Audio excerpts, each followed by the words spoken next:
যে কোনো পরীক্ষায় এই রকমের একটি প্রশ্ন বারবার আসে যে একটি দ্রব্য 10% ক্ষতিতে বিক্রয় করা হলো, যদি দ্রব্যটি 80 টাকায় বিক্রয় করা হতো তবে 10% লাভ হতো বা লাভ হয়, দ্রব্যটির ক্রয় মূল্য কত?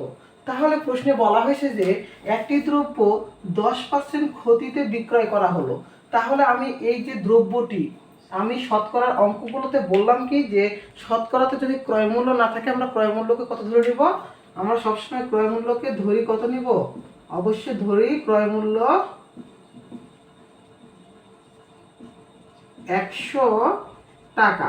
তাহলে এখানে কত পার্সেন্ট ক্ষতির কথা বলা আছে? 10%। তাহলে 10% ক্ষতিতে 10% বিক্রয় মূল্য কত হবে? ক্রয় মূল্য কত ছিল? 100 টাকা। আর এখানে ক্ষতি কত বলা হয়েছে? 10%। তাহলে আমাদের ক্রয় মূল্য থেকে 10 বাদ দিব। ওকে, 10টা আমরা কি করব? বাদ দিব। তাহলে কত পাবো আমরা? 90 টাকা।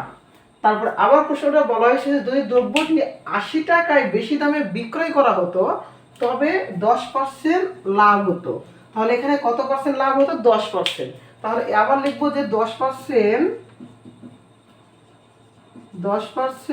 লাভে বিক্রয় মূল্য 100 যোগ 10 টাকা সমান যোগ করলে কত হবে?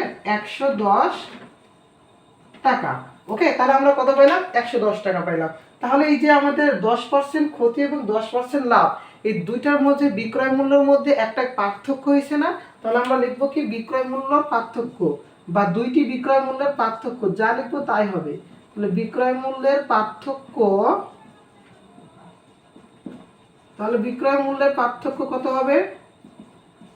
110 বিয়োগ 90 সমান কত হচ্ছে? 20 টাকা। তাহলে এখানে প্রশ্নে আমাদের বিক্রয় মূল্যের পার্থক্য কত টাকা হলো? 20 টাকা হলো। তাহলে আমাদের প্রশ্নে চেয়েছে কি ক্রয় মূল্য কত? আমরা ক্রয় মূল্য কত ধরে নিয়েছিলাম? 100 টাকা। তাহলে এখানে বলবো যে বিক্রয় মূল্যের পার্থক্য 20 টাকা হলে ক্রয় মূল্য হয় 100 টাকা। ওকে, তাহলে বিক্রয় মূল্যের পার্থক্য এতটুকু আমি লিখলাম না, জাস্ট এখান থেকে লিখলাম 20 টাকা হলে ক্রয় মূল্য হয় 100 টাকা। এখন 1 টাকা হলে এখানে এখানে লিখতে পারি যে বিক্রয় মূল্যের পার্থক্য, বিক্রয় মূল্যের পার্থক্য 20 টাকা হলে ক্রয় মূল্য হয় 100 টাকা। বিক্রয় মূল্যের পার্থক্য 1 টাকা হলে ক্রয় মূল্য হয় 100 ভাগ 20 টাকা।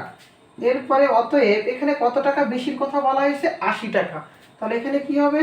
80 টাকা বেশি হলে ক্রয় মূল্য হয় 100 গুণিত 80 ভাগ 20।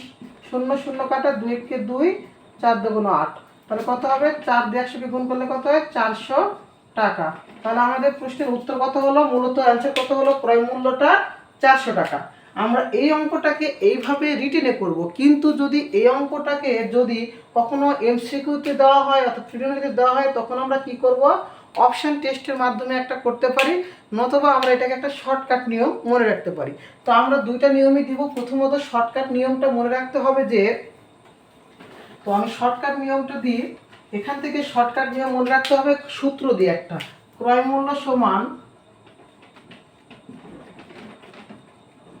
ক্রয় মূল্য সমান, ওকে, ক্রয় মূল্যটা কত হবে সেটা ডিপেন্ড করবে প্রশ্নে যদি কম বা বেশি দেওয়া থাকে, তবে এখানে কম বা বেশি যে কোনো একটা দেওয়া থাকবে কথা, কম থাকতে পারে নয়তো বেশি থাকতে পারে। তারপরে এখানে দেওয়া থাকবে দুইটা শতকরা, তাহলে দুইটা শতকরা যোগফল, তাহলে লিখলাম কি এখানে শতকরা সমষ্টি লিখলাম, যোগফল লিখলাম না, শতকরা সমষ্টি গুণিত 100 গুণিত 100। ওকে, তাহলে সূত্রটা কিভাবে মনে রাখতে বললাম যে ক্রয় মূল্য সমান কম অথবা বেশি যে কোনো একটা দেওয়া থাকবে, এবং এখানে শতকরা সমষ্টি মানে এখানে ক্ষতি এখানে লাভ, যে দুইটা শতকরা দেওয়া থাকবে প্রশ্নে সেই দুইটার যোগফল করব বা সমষ্টি করব, গুণিত 100। ওকে, এখন আমরা এখান থেকে সমাধান করব। এখানে কম বা বেশি কত দেওয়া ছিল? 80 টাকা।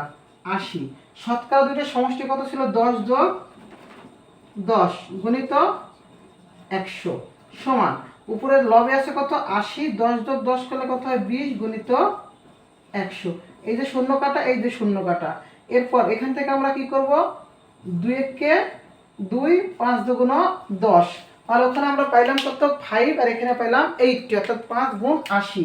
তাহলে 80 গুণ 5 করলে কত, 5 40, আর একটা শূন্য, 400 টাকা। এইভাবে আমরা প্রশ্নটাকে ছোট নিয়মে মনে রাখতে পারি, অর্থাৎ শর্টকাট নিয়মে এইভাবে আমরা মনে রাখতে পারি। ক্রয় মূল্য সমান কম বা বেশি ভাগ শতকরা সমষ্টি গুণিত 100।